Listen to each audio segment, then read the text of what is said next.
आज की मूवी थोड़ा सा इंटरेस्टिंग है, जिसे आप देखकर काफ़ी ज़्यादा हैरान होने वाले हो। एक लड़की जिसका नाम सैरा होता है, उसे दिखाते हुए ये मूवी स्टार्ट होती है। और सैरा जो कि अपने फ्रेंड के घर पार्टी में जाना चाहती थी, लेकिन सैरा के फादर उसे पार्टी में जाने की परमिशन नहीं देते। सैरा के फादर का नाम होता है डॉन। उसके बाद वो अपने मदर से पूछती है कि आपने तो मुझे कहा था कि पार्टी में चली जाऊं, जिस पे सैरा की मदर कहती है कि बेटा कोई बात नहीं, तुम आज नहीं फिर कभी चली जाना। और इस बात से सैरा को गुस्सा आ जाता है और वो अपने रूम में चली जाती है। वहीं पर हम लोग सैरा की बड़ी सिस्टर को भी देख पाते हैं। उसी रात सैरा अपने फैमिली से छुप कर अपने बेस्ट फ्रेंड क्रिस्टोफर के साथ पार्टी में जाती है। पीछे से सैरा की मदर उसके रूम में आती है। सैरा की मदर देखती है कि सैरा तो अपने रूम में है ही नहीं, और ये बात वो अपने हस्बैंड यानी सैरा के फादर को जाकर बता देती है। ये बात सुनकर सैरा का फादर यानी डॉन काफी ज्यादा गुस्से में हो जाता है। पूरी रात क्रिस्टोफर के साथ स्पेंड करने के बाद नेक्स्ट मॉर्निंग सैरा अपने घर पे आ जाती है, जहाँ पर सैरा के फादर उस पर काफी ज्यादा गुस्सा करता है, उसे काफी डांटता है। और तभी वहाँ पे सैरा की मदर भी आ जाती है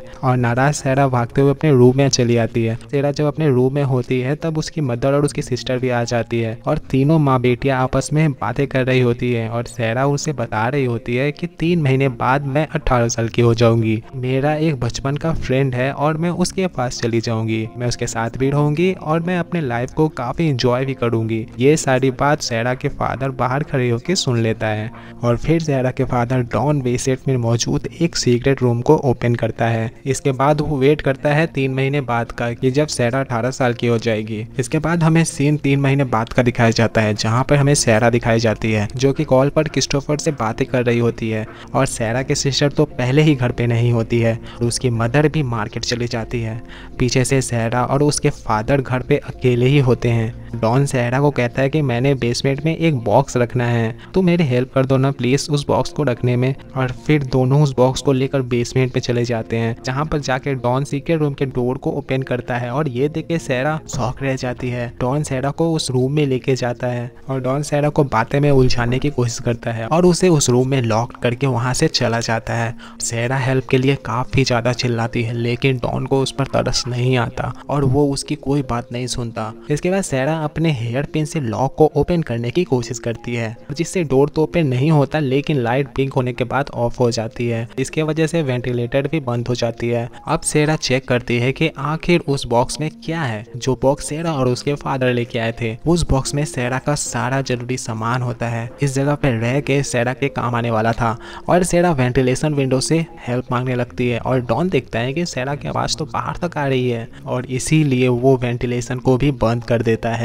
वो रूम एक साइलेंट रूम था, इसी वजह से अब उस रूम से कोई भी आवाज नहीं आ रही थी। और सैरा के मदर को उसकी काफी फिक्र होती है और वो उससे काफी ढूंढती भी है, लेकिन डॉन तो काफी ज्यादा रिलैक्स था, जैसे उसे कोई परवाह ही नहीं हो। नेक्स्ट डे सैरा फिर से रूम का डोर ओपन करने की कोशिश करती है, लेकिन फिर वैसा ही होता है, लाइट अपने आप ब्लिंक करके लाइट ऑफ हो जाती है। तभी वहाँ पर डॉन आ जाता है और सैरा उसे पुश करके वहाँ से भागने की कोशिश करती है, लेकिन सैरा देखती है कि बेसमेंट का दरवाजा भी बंद है। तब डॉन सैरा को वापस रूम में लेके आ जाता है और वो सैरा पर काफी ज्यादा गुस्सा भी करता है। डॉन उससे कहता है कि अगर तू मेरी बात मानोगी तो मैं तुम्हें बहुत जल्द यहाँ से बाहर निकाल दूंगा, लेकिन सैरा उसकी बात नहीं मानती, जिसकी वजह से डॉन को उस पर फिर से गुस्सा आ जाता है और वो सैरा के साथ जबरदस्ती कर देता है। उसके बाद सैरा की हालत खराब होने लगती है और उसे वोमिट होती है। फिर एक हफ्ते बाद पुलिस भी सैरा को ढूंढने के लिए इन्वेस्टिगेशन कर रही होती है। डॉन कहता है कि सैरा हमसे दूर कहीं बाहर चली गई है, क्योंकि वो हमसे अलग होकर लाइफ स्पेंड करना चाहती थी। सैरा की मदर कहती है कि वो सिर्फ ऐसा कहती थी, लेकिन उसने ऐसा करने का कभी सोचा भी नहीं होगा। पुलिस ऑफिसर कहता है कि हमें सैरा के लिए वेट करना चाहिए, क्या पता वो कांटेक्ट कर ले। दूसरी तरफ सैरा अपने फादर यानी डॉन की इस हरकत पर काफी ज्यादा दुखी होती है, काफी ज्यादा अपसेट भी होती है। और फिर एक दिन क्रिस्टोफर सैरा का पता करने के लिए उसके घर पर आ जाता है, और जहाँ पर डॉन क्रिस्टोफर बताता है कि सैरा अपने किसी बचपन के फ्रेंड के साथ भाग गई है। इसके बाद फिर 21 दिन गुजर जाती है। सैरा पूरी 18 साल की हो गई थी और आज उसका बर्थडे था।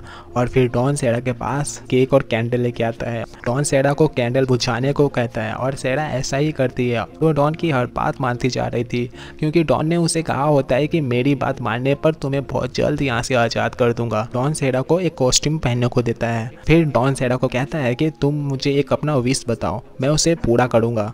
उस पर सेरा कहती है कि मैं यहाँ से आज़ादी चाहती हूँ, मैं इस जगह से निकलना चाहती हूँ। इस पर डॉन कहता है कि इस बात के लिए अभी काफ़ी टाइम है। उसके बाद सेरा कहती है कि मुझे एक घड़ी और एक टीवी चाहिए, और यहाँ पर डॉन एक बार फिर से सेरा के साथ ज़बरदस्ती करता है। अगले दिन डॉन सेरा को एक टीवी और एक घड़ी ला के दे देता है। फिर सेरा अपना फूड कैन के जरिए अपना एक हथियार बनाती है और वो डॉन को अपने करीब आने को कहती है। लेकिन डॉन सेरा के इरादे समझ चुका था और वो क्या चाहती है, जिसके वजह से वो सेरा को इतना पीटता है कि उसका हाथ भी तोड़ देता है। फिर ऐसा करते करते 1 साल गुजर जाते हैं और हम देखते हैं कि सेरा को, जो कि प्रेग्नेंट है, तभी सेरा को पेन होने लगती है और एक बेबी गर्ल की बर्थ होती है। और सेरा के बेटी को देख के डॉन काफ़ी ज़्यादा नाराज़ होता है। इसके बाद 4 साल गुजर जाते हैं और सेरा की मदर उससे काफ़ी ज़्यादा मिस करती है। सेरा एक बार फिर से प्रेग्नेंट हो जाती है। डॉन अपने वाइफ को बताता है कि मेरी प्रमोशन हो गई है, और जिस पर सेरा की मदर कहती है कि हमें एक इन्वेस्टिगेटर हायर करना चाहिए जो कि सेरा को ढूंढे। इस बात पर डॉन साफ इनकार करके वहाँ से चला जाता है। डॉन जो टीवी सेरा और उसकी बेटी के लिए लाया था, उसे देखकर दोनों माँ बेटी काफ़ी ज़्यादा खुश हो जाती है, क्योंकि उनकी बोरियत दूर करने के लिए टीवी इससे अच्छी क्या हो सकती है। कुछ दिन बाद सेरा को एक और बेबी बॉय होता है, और एक दिन सेरा की बेटी काफ़ी ज़्यादा बीमार हो जाती है क्योंकि उसे फीवर था, जिस पर डॉन उसे मेडिसिन ला के देता है। उस दिन भी डॉन और सेरा के बीच लड़ाई होती है। क्रिस्टोफर एक बार फिर से सेरा के घर पे आता है सेरा का पूछने के लिए, और जहाँ पर क्रिस्टोफर सेरा के सिस्टर से मिलता है, और क्रिस्टोफर वो सारी बातें सेरा के सिस्टर को बता देता है जो उससे डॉन ने की थी। यानी सेरा अपने किसी बचपन के फ्रेंड के साथ भाग गई है। सेरा के सिस्टर क्रिस्टोफर को कहती है कि मुझे तो ऐसा लगता है कि मेरे फादर ने ही सेरा को कहीं छुपा दिया है, और मैं समटाइम ये सोचती हूँ कि सेरा हमसे दूर कहीं और चली गई है। उसके बाद सेरा फिर से एक बार प्रेग्नेंट हो जाती है, और डॉन और उसकी वाइफ के बीच सेरा को लेकर बहुत ज़्यादा बहस हो जाती है। और सेरा के सिस्टर डॉन को कहती है कि आप हमेशा सेरा पर गुस्सा किया करते थे। उसके बाद सेरा के मदर अपसेट होकर वहाँ से चली जाती है। अपनी वाइफ को मनाने के लिए डॉन भी उसके पीछे पीछे चला जाता है।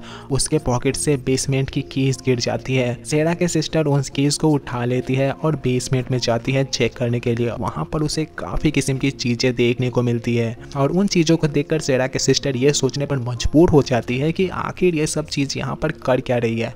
इतनी ही देर में डॉन भी वहाँ पे आ जाता है और वो सेरा के सिस्टर को वहाँ से भेज देता है। फिर सेरा का तीसरा बच्चा पैदा होता है, जो कि एक लड़का ही था। सेरा डॉन को कहती है कि मेरे इस तीसरे बच्चे को तुम बाहर लेके जाओ, यानी इस बच्चे को मेरी मदर के पास लेके जाओ और ये बच्चा उसे ही दे दो। ये सुन के डॉन को एक आइडिया आ जाता है, और फिर वो उस बच्चे को चुपके से अपने घर के बाहर रख देता है। सेरा की मदर उस बच्चे की आवाज़ सुन के बाहर आती है, जहाँ पर उस बच्चे के साथ उसे एक नोट भी मिलता है जिसपे लिखा था, मॉम मैं सेरा हूँ, ये मेरा बच्चा है और मेरी फाइनेंशियल कंडीशन इतनी अच्छी नहीं है कि मैं इसे पाल सकूँ, सो इसे आप ही रख लीजिए। फिर सेरा की मदर उस बच्चे को अपने साथ लेकर चली जाती है, यानी उन्होंने उस बच्चे को एडॉप्ट कर लिया था। तभी डॉन को वहाँ पर एक और नोट मिलता है जिस पर लिखा था कि डैड ने मुझे बेसमेंट में कैद करके रखा हुआ है, और ये देख के डॉन को काफ़ी ज़्यादा गुस्सा आ जाता है। वो सेरा को पनिशमेंट देने के लिए एक बार फिर से उसके साथ ज़बरदस्ती करता है। इसके बाद हमें कुछ सालों बाद का सीन दिखाया जाता है, जहाँ पर हम देखते हैं कि सेरा का बेटा और बेटी अब बड़े हो गए हैं। एक दिन डॉन सेरा की बेटी को काफ़ी बुरी और गंदी नज़रों से देख रहा था। सेरा डॉन के बुरे इरादे समझ चुकी थी और वो जानती थी कि डॉन की गंदी नज़र अब उसकी बेटी पर है, और सेरा अपनी बेटी की वजह से काफ़ी ज़्यादा वरीड थी क्योंकि उसकी बेटी को अस्थमा था। एक दिन सेरा देखती है कि छत से पानी टपक रहा है, और सेरा सोचती है कि यहाँ पर कोई कच्ची ज़मीन है जिसे तोड़कर हम किसी की मदद मांग सकते हैं, और सेरा उस जगह पर सुराख कर देती है और रात को उस सुराख से एक लाइट बाहर निकालती है। उस लाइट को एक आदमी देख लेता है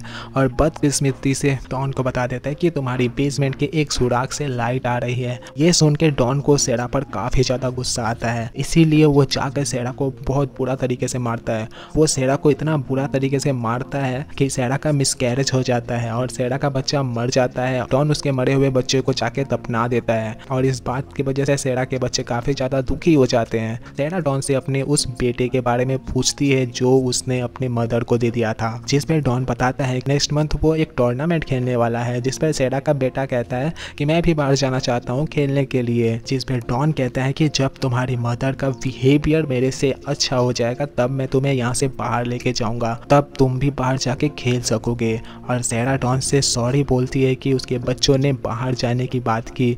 उसके जाने के बाद दोनों बच्चों सैरा पर गुस्सा करते हैं। आखिर हमने ऐसा क्या कह दिया था कि आपने उनसे सॉरी बोला? जिस पर सैरा बोलती है कि मैं सिर्फ तुम्हारी हिफाजत करना चाहती है, और सैरा काफ़ी दुखी होती है। वो क्रिस्टोफर को काफ़ी ज़्यादा मिस भी कर रही होती है, क्योंकि यहाँ आने से पहले वो क्रिस्टोफर से मिली थी, तो उसने क्रिस्टोफर के साथ काफ़ी अच्छा टाइम स्पेंड किया। दोनों बच्चे सैरा से बदतमीजी करने पर माफ़ी मांगते हैं और सैरा अपने दोनों बच्चों को डॉन की सारी रियलिटी बता देती है, वो भी सच सच।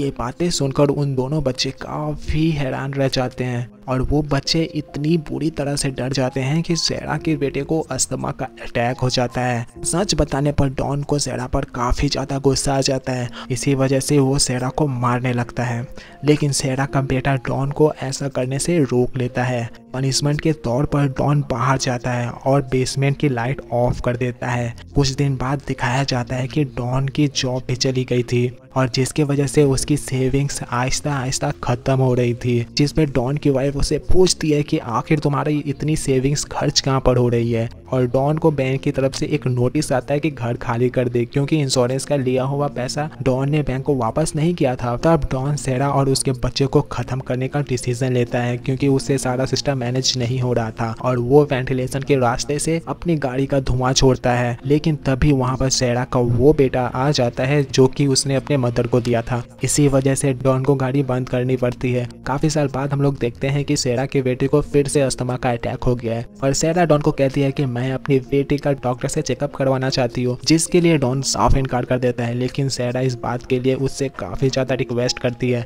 और तब सैरा की बेटी की हालत देखकर डॉन इस बात के लिए एग्री हो जाता है। डॉन सिर्फ सैरा और उसकी बेटी को ही अपने साथ लेके जाता है। उसके बेटे को वो बेसमेंट में ही रुकने को बोलता है। सैरा जब बेसमेंट से बाहर आती है तो उसे अपना घर देख के सब कुछ याद आ जाता है। सैरा के बेटी को हॉस्पिटल लेके जाया जाता है और बहुत ही मुश्किल से उसकी जान बचाई जाती है और वहाँ पर एक लेडी डॉक्टर होती है जो सैरा को एक फॉर्म फिलअप करने का बोलती है।